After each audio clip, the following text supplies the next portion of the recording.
Assalamualaikum warahmatullahi wabarakatuh. Perkenalkan, nama saya Intan Nuraini dengan NIM L0112111030 dari kelas Ekologi Populasi A. Di sini saya akan menjelaskan tentang ekologi populasi. Yang pertama, definisi ekologi populasi. Ekologi merupakan ilmu yang mempelajari tentang hubungan makhluk hidup dan lingkungannya. Dalam ilmu ekologi terdapat istilah yang namanya populasi. Populasi sendiri itu merupakan kumpulan spesies sejenis dalam suatu wilayah dan waktu tertentu, dan setiap individunya itu memiliki batas minimum dan batas maksimum kisaran toleransi dalam beradaptasi dengan lingkungan sekitarnya. Yang kedua yaitu dinamika populasi ikan. Dinamika populasi merujuk pada perubahan jumlah individu dalam sebuah populasi organisme tertentu selama waktu periode tertentu, seperti laju kelahiran, di mana laju kelahiran itu mengacu pada jumlah individu yang lahir dalam populasi selama periode waktu tertentu, termasuk laju kelahiran alami dan laju kelahiran imigran yang bergabung dari luar populasi. Kemudian laju kematian. Laju kematian itu jumlah individu yang meninggal dalam populasi selama periode waktu tertentu. Dan ada juga laju pertumbuhan populasi, di mana laju pertumbuhan populasi adalah selisih antara laju kelahiran dan laju kematian dalam suatu populasi. Jika kelahiran lebih tinggi dari laju kematian, maka populasi akan tumbuh. Begitupun sebaliknya, jika laju kematian lebih tinggi dari laju kelahiran, maka populasi akan menyusut. Adapun faktor-faktor pengatur populasi yaitu populasi organisme yang seringkali diatur oleh faktor-faktor seperti persaingan untuk sumber daya, predasi, penyakit, dan faktor lingkungan lainnya. Faktor ini mempengaruhi laju kelahiran dan laju kematian dalam populasi. Selain itu, ada juga siklus populasi, di mana beberapa populasi organisme mengalami fluktuasi dalam jumlah individu yang seiring waktu bisa menjadi siklus yang berkala jika populasi naik dan turun secara teratur, atau bisa juga karena interaksi kompleks dengan faktor-faktor eksternal.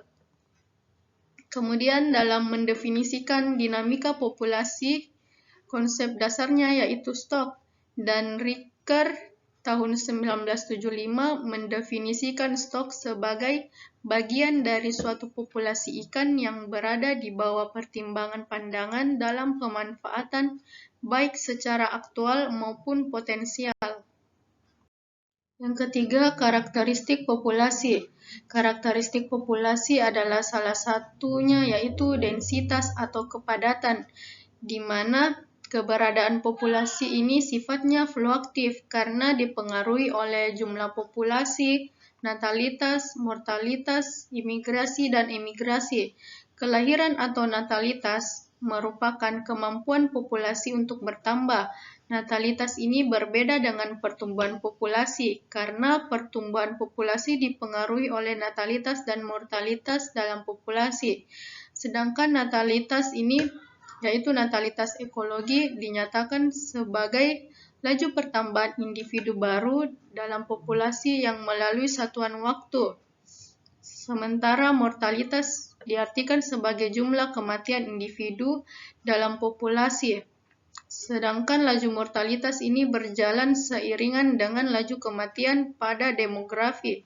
Natalitas dan mortalitas dapat menjadi salah satu cara untuk mengetahui fluktuasi dan kecepatannya pada suatu populasi. Imigrasi ini berupa pergerakan ke dalam batas populasi sehingga populasi bertambah, sedangkan emigrasi berupa pergerakan keluar dari habitat populasi sehingga populasi berkurang.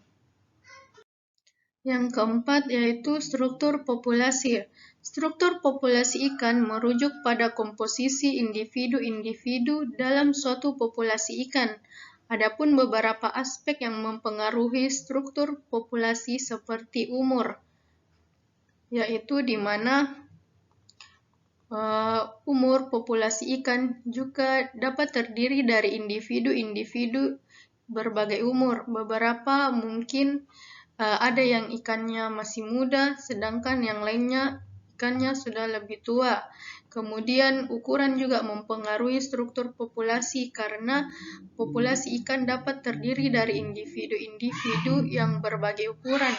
Mungkin beberapa ikan masih muda atau sementara yang lainnya sudah mencapai ukuran yang lebih dewasa. Kemudian dipengaruhi juga oleh jenis kelamin karena beberapa spesies ikan ada perbedaan jenis kelamin yang sangat signifikan. Maka dari itu, struktur populasi dapat mencakup perbandingan antara jantan dan betina. Kemudian ada juga distribusi geografis, karena populasi ikan dapat ditemukan di berbagai lokasi geografis dan tergantung pada spesiesnya. Kelima, ada faktor pertumbuhan ikan. Pertumbuhan ikan dipengaruhi oleh beberapa faktor, di antaranya seperti makanan. Ketersediaan makanan adalah faktor kunci dalam pertumbuhan ikan.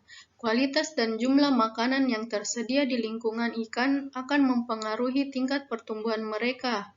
Genetika juga menjadi faktor karena genetika ini memainkan peran penting dalam pertumbuhan ikan. Karena beberapa individu mungkin memiliki potensi pertumbuhan yang lebih baik daripada yang lain. Ada juga kepadatan populasi, karena jika populasi ikan terlalu padat, maka persaingan untuk sumber daya dan makanan dapat membatasi pertumbuhan mereka. Kualitas air juga termasuk seperti tingkat oksigen, pH, dan polusi dapat mempengaruhi kesehatan ikan dan pertumbuhan mereka. Predator juga menjadi faktor pertumbuhan karena kehadiran predator juga dapat mempengaruhi pertumbuhan ikan yang dapat mengurangi tingkat kelangsungan hidup dan pertumbuhan ikan. Kemudian suhu menjadi faktor pertumbuhan karena seperti iklim dan kondisi lingkungan lainnya dapat mempengaruhi karena beberapa spesies ikan ini membutuhkan suhu tertentu untuk tumbuh dengan baik. Kemudian habitat, di mana kondisi habitat seperti struktur dasar perairan, vegetasi, dan tempat persembunyiannya juga menjadi faktor dalam mempengaruhi pertumbuhan ikan. Yang terakhir, saya mengambil salah satu contoh penelitian ikan cakalang. Ikan cakalang atau dalam bahasa ilmiah Katsuonus pelamis merupakan salah satu komoditas yang banyak didaratkan di PPS Cilacap. Pada penelitian yang dilakukan oleh Rizky Amalina Rahmawati terkait dinamika populasi ikan cakalang atau Katsuonus pelamis yang didaratkan di Pelabuhan Perikanan Samudra PPS Cilacap, diketahui bahwa pola pertumbuhan ikan menunjukkan bahwa pertumbuhan ikan cakalang berlangsung lambat dan membutuhkan waktu yang lama untuk mencapai panjang asimptotnya. Laju mortalitas ikan cakalang banyak diakibatkan oleh penangkapan yang dilakukan oleh kapal nelayan, di mana nilai mortalitas total yang diperoleh sebesar 1,29 dengan mortalitas alami 0,35 dan mortalitas penangkapannya yaitu 0,94. Sementara itu, berdasarkan nilai MSY dan tingkat eksploitasi cakalang yang didaratkan di PPS Cilacap telah melebihi nilai optimumnya atau telah mengalami overeksploitasi. Adapun materi yang telah saya sampaikan kurang dan lebihnya mohon dimaafkan. Wassalamualaikum warahmatullahi wabarakatuh.